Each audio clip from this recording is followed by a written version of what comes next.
Again, when someone gets married, that means you go down to the courthouse or whatever it is, and you get married in front of a judge, and it's you, the judge, the person you're marrying, and the Most High. You, the Most High, and the person you're married are coming into agreement, right? You and the person that you're marrying are becoming one, right? So that means that that person is under your covenant and you're under their covenant, where y'all are under the Most High's covenant, because you all came together as one to create. Really, to leave something for the next generation is what you should get married for. What are you getting married to create and leave for the world that's going to be beautiful? You have to consider what you're going to leave for your generational line. That's what you should get married for. Getting married for t-shirts is not a good enough reason.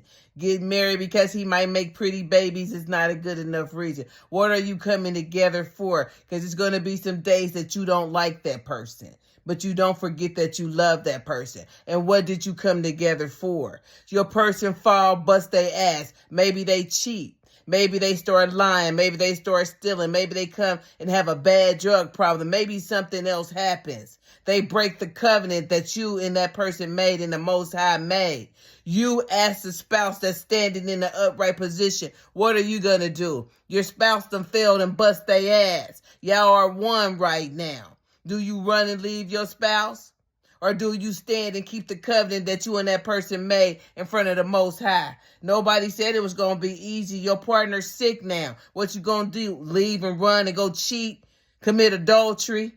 Right? What you going to do now that your partner failed? Are you going to stand, or are you going to say, well, he cheating, I'm going to go cheat. Well, she cheating, I'm going to go cheat. Well, they doing this, I'm going to go do this. Then you both will fall into the pits of sin and the pits of hell, never to be recovered again. Somebody has to stand. That's why marriage is more than a piece of paper. And if that's what you think it is, then don't you ever get married. You are coming into a spiritual bond that you said that you do, I do, in front of the Most High.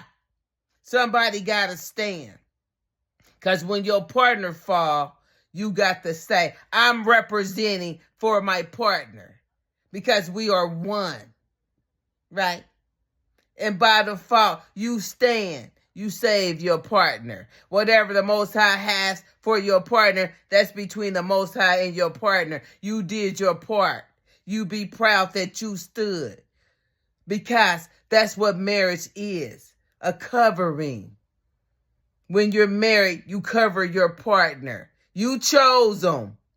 You chose them for a reason. Maybe you chose them so they can understand that love is deeper than the material things that you see. It's a covenant that you made, and your partner loved you enough to stand when you fail.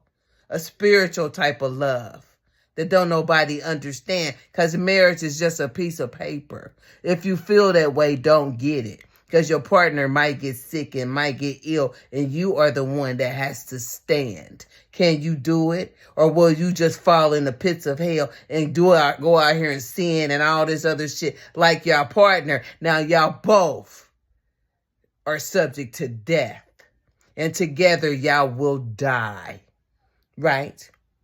If you can stand, that's a thing and something that you should be proud of. And when somebody say you're stupid because your spouse is cheating on you, your spouse is talking about you, your spouse is treating you like shit, you stand and you say, I'm going to keep the covenant because I know that my Father loves me and I'm going to make my Father proud, right? And ask that person who's talking, can they spouse cover them? Can they cover their spouse? Probably not. Let them talk, because they're probably in purgatory or in their own hell right now.